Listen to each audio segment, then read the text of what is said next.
Mamamatay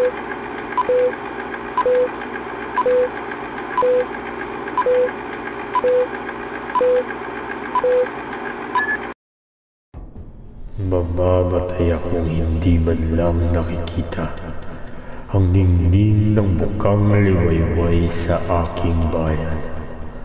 Kayong mga makakakita, salubungin ninyo siya at huwag ninyong kalimutan ang mga taong nalugmok sa dilim ng gabi.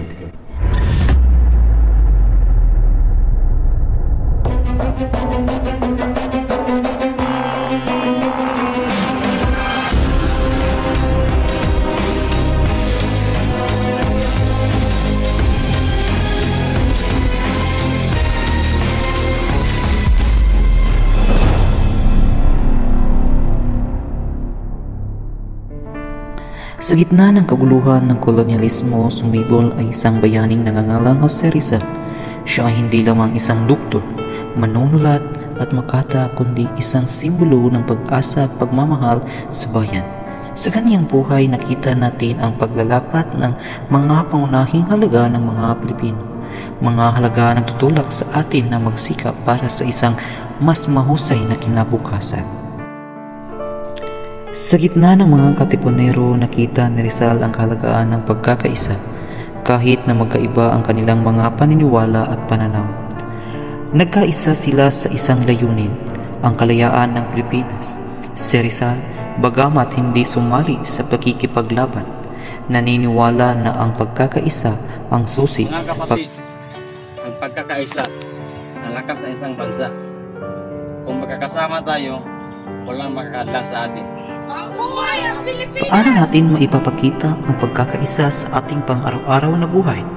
Maaari tayong magsimula sa simpleng mga bagay tulad ng pagtulong sa mga nangangailangan, pagiging magalang sa lahat, at pagkikilahok sa mga aktibidad ng komunidad. Sa dapitan, ipinakita ni Rizal ang kaniyang pagmamahal sa bayan. Sa pamamagitan ng pagtuturo sa mga bata, tinuruan niya sila ng pagbabasa, pagsusulat at pagmamahal sa kanilang kultura. Naniniwala siya na ang edukasyon ang susi ng pag-unlad.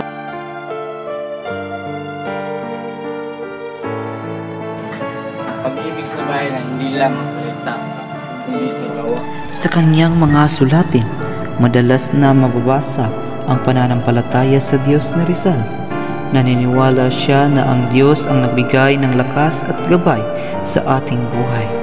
Sa mga panahong mahirap, nananalig siya sa Diyos para sa kaniyang lakas na loob. Paano natin maipapakita ang pananampalataya sa Diyos?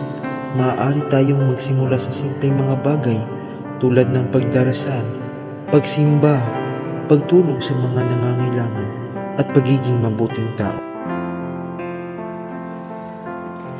Amang mga pangyarihan, ako ay lumalapit sa iyo.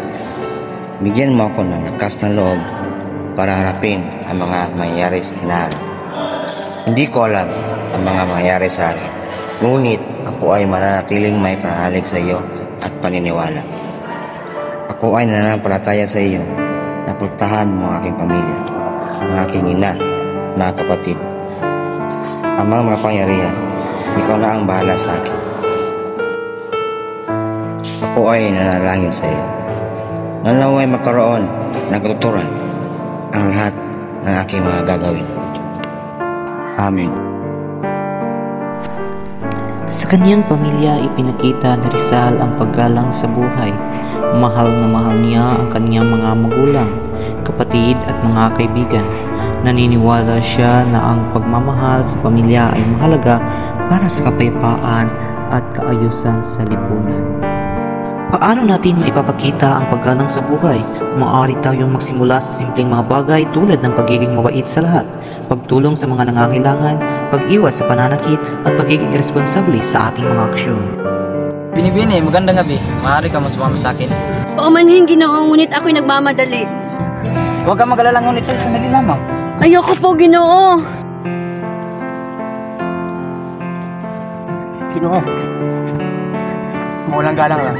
Ngunit ang iyong ginagawa ay mali. Ako ay nagkikusap. Igalang natin ang binibini.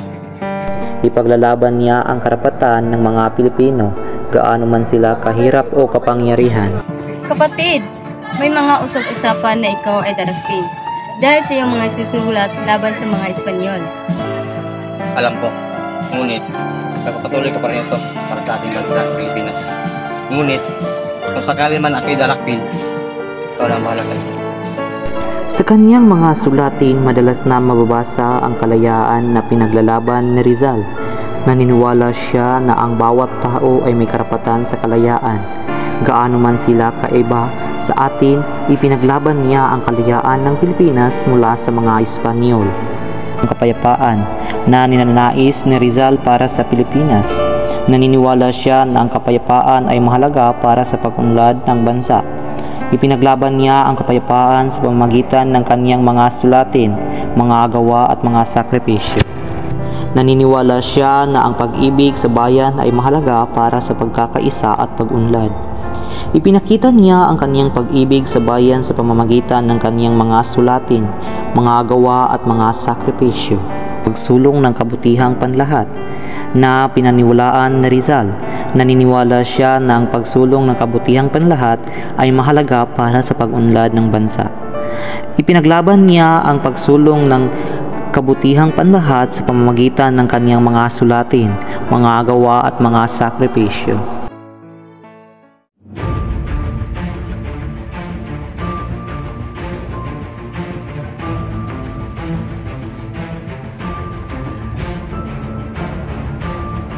Sumama ka sa amin.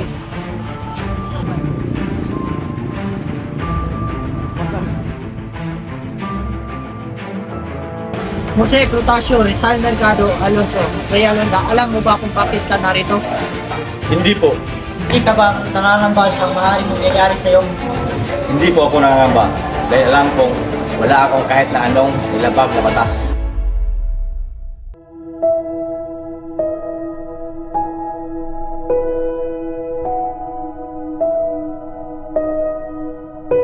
Ang mga makapangyarihan, sa huling sandali ng aking buhay, sa harap ng kamatayan na dumadalang, ikaw ang aking tinatawag, O Panginoon. Bigyan mo ako ng lakas ng loob upang harapin ang hinaharap ko nang may pag-asa at pagtitiwala. Patawarin mo ang aking mga kasalanan.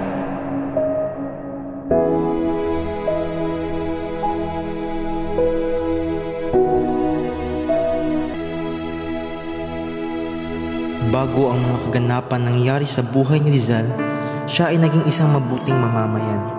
Hindi lamang siya isang mahusay at kilalang doktor. Siya din ay kilala ng lahat sa pagiging matulungin, lalong-lalo na sa kanyang pagtulong sa mga manggagawa at sa taniman. Sa lapitan nagtrabaho si Rizal sa pagtatanim. Naniwala siya na ang paggawa ay mahalaga para sa pag-unlad ng bansa. Sa pamamagitan ng paggawa, nakatutulong tayo sa ating sarili at sa ating komunidad.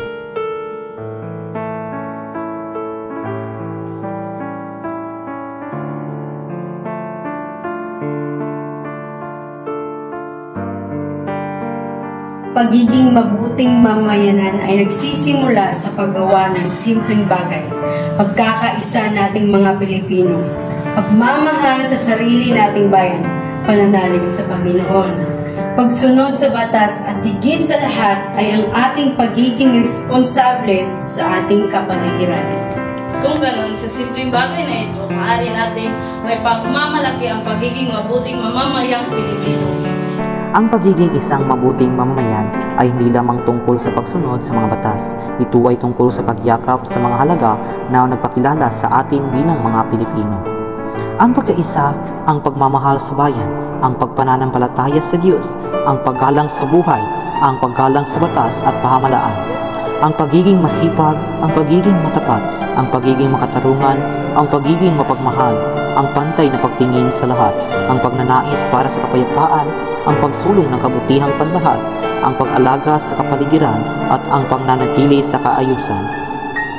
Sa bawat hakbang ng ating gawin, sa bawat desisyon ng ating pipiliin, ang may pagkakataon tayong maging isang mabuting mamamayan.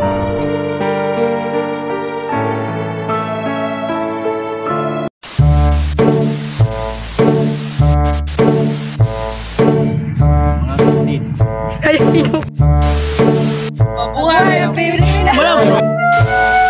2, 1, action! Bini-bini, magandang gabi. Mamari ka mag... Action! Jose Protasio, Rizal Mercado, alam ko. Alam yan. Kanto. Manhigdan sa kanto. Yulo. Uy! Lola. Wagwan! Super. Ano wala butang? Kaya. Muli ni ganap sa Rizal? Kini, kita mo ani? Kita nan? Dili buwa. Kung ikaw, ako ka. Yeah! Ay, karoon.